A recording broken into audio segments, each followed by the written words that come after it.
and it turns out that 12 of the people that were involved out of 14 were federal informants. Like, what?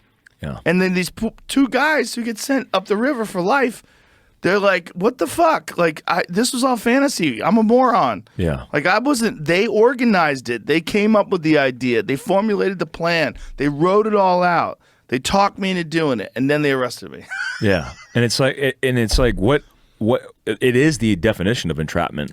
Right. And also it's what are you strategize? Like, you're sitting at a table and you're coming up with strategies, and that's your course of action one. Your course of action one is like, hey, we got these two losers who have nothing better going on in their life.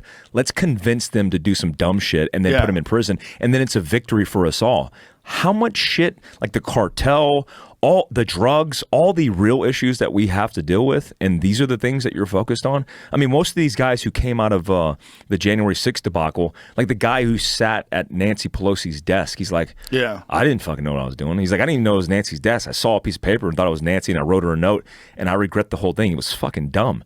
Is that an insurrection, or is that just dumb people doing dumb things? It's definitely dumb people doing dumb things, and it's definitely poor security. And there's also a lot of weird shit where the cops just open up the gates and let those people pour through. Yeah. I'm sure you've seen those videos. They were walking them through. Yeah. And then there's that guy, Ray Epps, that famous guy who they show him at the Capitol telling people to go in, and nobody's arrested that guy, no charges at all, and the FBI won't comment as to whether or not that guy was working with them. It's crazy. Look, for sure, they do find people that are about to do horrible shit. They infiltrate terrible organizations, and they do stop people in their tracks of doing terrible shit. But they don't know when they get in there, and then they instigate, and they're trying to make a arrest, and then you have stuff like the Whitmer case. Yeah. Well, if you look at Waco, too, or even Randy Weaver, when you provoke and when you turn somebody into a potential threat, let's call them domestic terrorist, what did you do to incite that reaction? Right. I mean, Randy Weaver didn't do shit. Yeah, he broke the law. Likely he broke the law.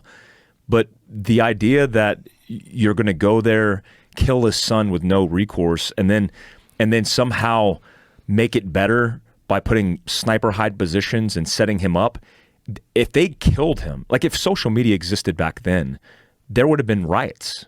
I hope there would have been some kind of protest or dispute. But like even in my situation, the shit happened and there's no consequence. Nothing was done. Ted Cruz chewed out the FBI director. They deleted the shit. I'm still labeled it on all the platforms, and we could do nothing about